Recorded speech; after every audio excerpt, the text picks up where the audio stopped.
2. Here, production offices, facilities, and personnel are going 24 hours a day, 7 days a week, while the location crew prepares a futuristic desert outpost for a special kind of 21st century warfare. The set is a major achievement for producer Byron Kennedy. Probably the most expensive set built in Australia, though it's certainly the biggest. When we first arrived here by helicopter and saw it, it was just stunning, staggering. And as a result of that, we started the film very high, very up, because we were just so impressed with what we'd seen the art department had built. The custom-designed automobiles and motorcycles that will clash in the gas-starved, not-too-distant future of Mad Max 2 are the result of months of collaboration between production designers, automotive engineers, science fiction artists, and stunt drivers. In a nightmare vision of tomorrow, this armada will terrorize a decaying civilization.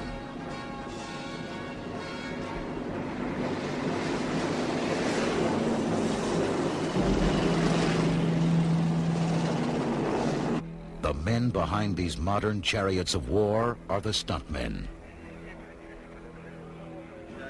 Under the command of director George Miller, they prepare to bring the doomsday combat of Mad Max 2 to life before specially prepared shock-proof cameras. I hit the buggy that's upside down. The motorbike crashes into it. The rider goes over the top. We cut there, and I come flying along in this, crash into the bike and into the buggy, and then into the ditch.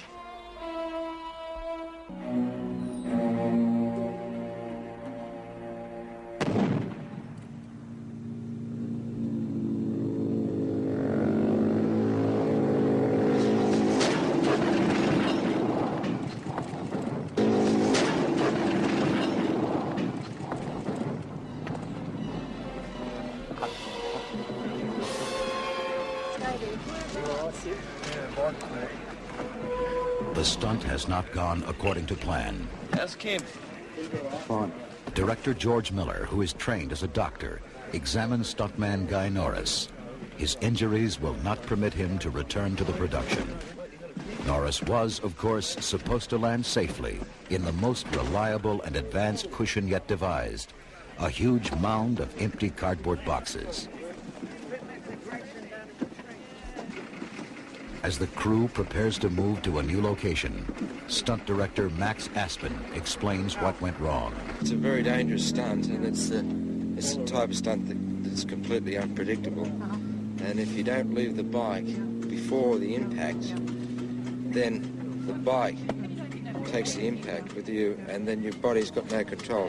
Once you start spinning like that, you can't control. You've got to send yourself through the air and then tuck. But once you start spinning, there's no control at all. No matter how hard the stuntman works to refine his craft, he will never eliminate the element of danger. Already the crew is preparing an even more spectacular stunt. In this shot, Aspen will launch his car from the ramp at 60 miles per hour over a 20-foot pile of wreckage. The ramp must have precisely the correct angle, height, and strength, for the car will become a 4,000-pound projectile, and Max Aspen will be strapped inside. A dry run establishes the correct approach while the crew sets the final camera angles. When director George Miller is satisfied, he gives the order to roll the cameras.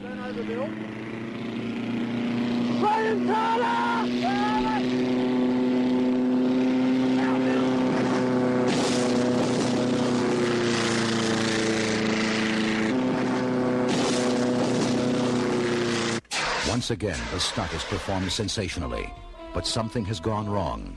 Aspen's car has clipped the uppermost wreck and crashed. This time, the stunt director himself will pay the price for such dramatic realism. He, too, will be out for the duration of the picture. As the two top stuntmen enjoy the safest ride they've taken in weeks, the production of Mad Max 2 continues. In the great Australian outback, one of the world's last frontiers, filmmakers Byron Kennedy and George Miller are creating the ultimate action-adventure. and proving that nothing is more exciting or dangerous than the make-believe world of the movies. On the battle-scarred highways of tomorrow's burnt-out world, a hero will make his stand. Mad Max 2.